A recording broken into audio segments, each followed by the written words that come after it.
Some films like to take their time. Some films grab us by the neck or the heart with the emotion or the mood, all done in the opening scene. In today's video, I want us to go through 7 independent film openings that I believe not only just hook you, but will make you a better filmmaker, a better writer, and a better storyteller, period.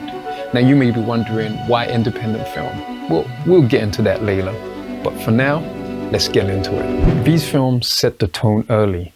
They don't just ask for your attention, they earn it. So let's look at how each one does it, whether it's through emotional intimacy or some sort of bold stylistic moves that they're doing with the camera, or maybe it's the tone that you just can't shake. Let's fade in, shall we? Get it? Fade in?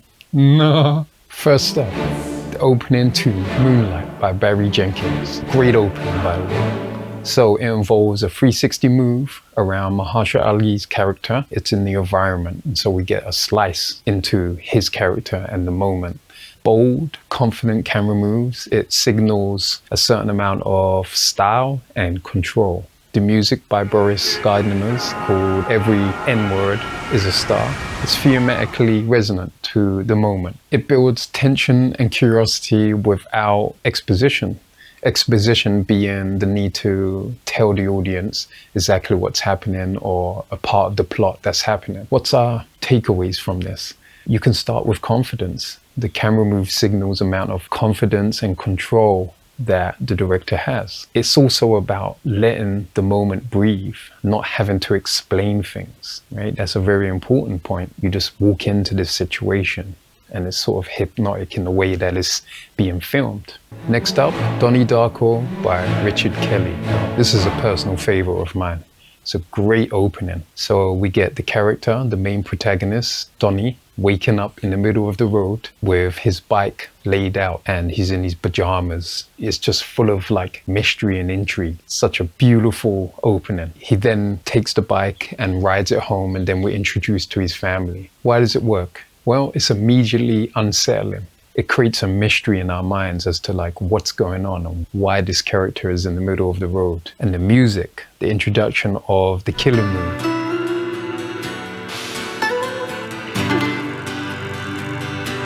What a great song to set to this intro. It sort of stays in my mind. I remember watching it and it kind of just like stays in your mind, and that's what you want. You know, you're writing your opening, you want something that isn't explained and it stays in your mind.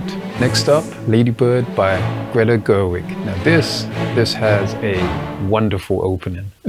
Truly, it's an argument between mother and daughter. There's a point at which it gets too much for Lady Bird and she just decides to jump out the car. That's it. So why does it work? Well, it introduces immediate emotional stakes. If a character can't stand to be around the other character and decides to be extreme and jump out of a car, then you know that there's huge emotional stakes and that they've clearly reached the top, right?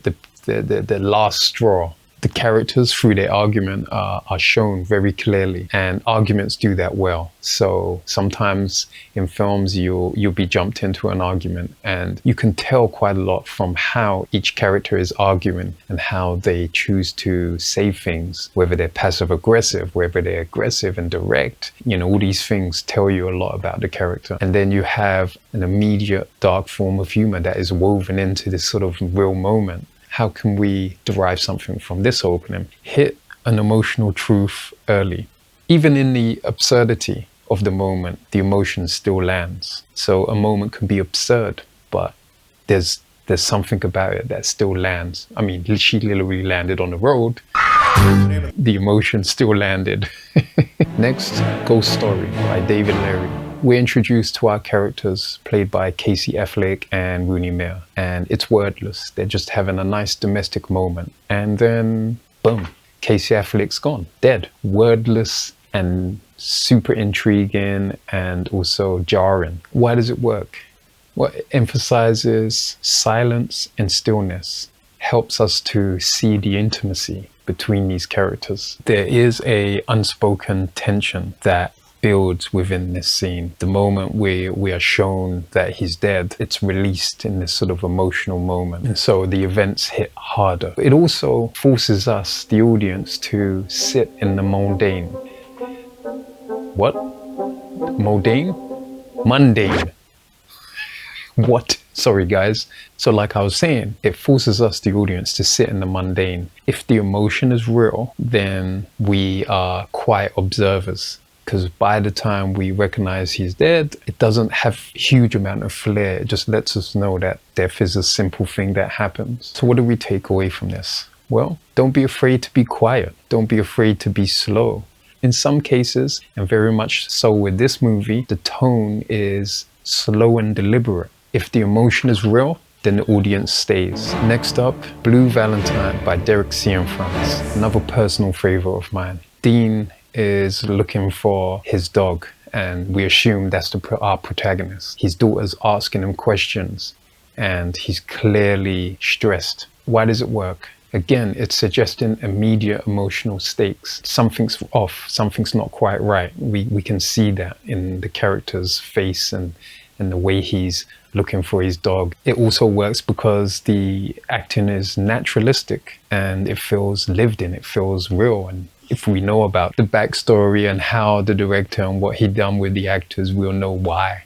It also works because there's no setup. We're given relationship and family dynamics 101 straight away. So what's our takeaways? Start in a life that's already in motion. Allow the emotion of the moment to fill in the context. And I think that's a good way to think about any kind of film or piece of writing or storytelling that you may have that is relationship driven. It's a brutal film, but it's beautiful. Next up, Wendy and Lucy by Kelly Reichardt, another independent darling. Now, great film, absolutely great film, and she does some great, slowly paced but beautiful films. This is no exception. So you have Wendy, the character of Wendy, walking her dog through a town, and the dialogue is very minimum, and she's isolated, and she's just walking her dog. What do we take away from this? Well, one, it's visual storytelling. It's visual storytelling done through the environment. It also communicates a sense of sort of loneliness, and that's all before anything's being said. Yet again, there's no exposition. And then you have a very obvious reason why it works. It's because there's a dog. Dogs equal empathy. So what are our takeaways? Simplicity is power. How we communicate to the audience, whether it's in our story that we're writing or in our film, simplicity has that power, but it's also got to communicate something about the character. And in this case, it communicates the isolation, the loneliness. Great opening. Lastly, Punch Drunk Love by Paul Thomas Anderson, absolute favorite of mine. The opening to this is just beautiful. So what do we have? We have our protagonist in a deep dark blue suit sitting on a table that appears to be his office, and the framing's even off. and he's having this conversation that tells us a lot about his character. It says in addition to, but I can't exactly understand in addition to what, because there's actually nothing to add it to. And then he steps outside of his, sort of factory style office and then witnesses a car crashing and flipping over like 100 times on the road. And then this van pulls up with a harmonium and just drops it off. And all of that just makes for intrigue, nothing expositional, and just like a definite, what the is going on? Why does it work? Well, it's surprising and it's off kilter immediately.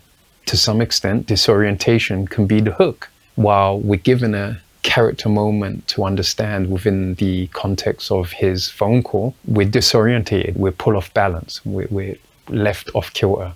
And the harmonium is just another way in which it's just neatly woven into the film, but also kind of adds a sort of magical element to things, a dreamlike quality to things. So there's a theme throughout all of these openings, is that you don't have the need for the exposition. You don't have need to explain things, and just dive straight into whatever moment.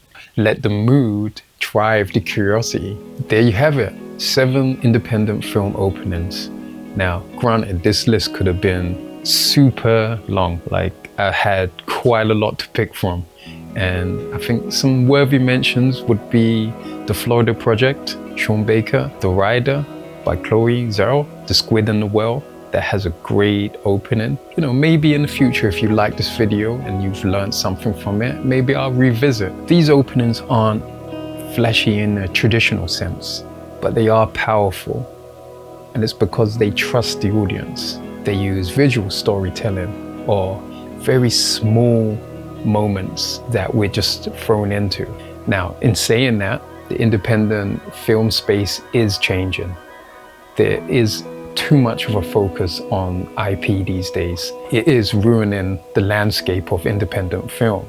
So we are seeing less, or we're seeing direct-to-streaming services.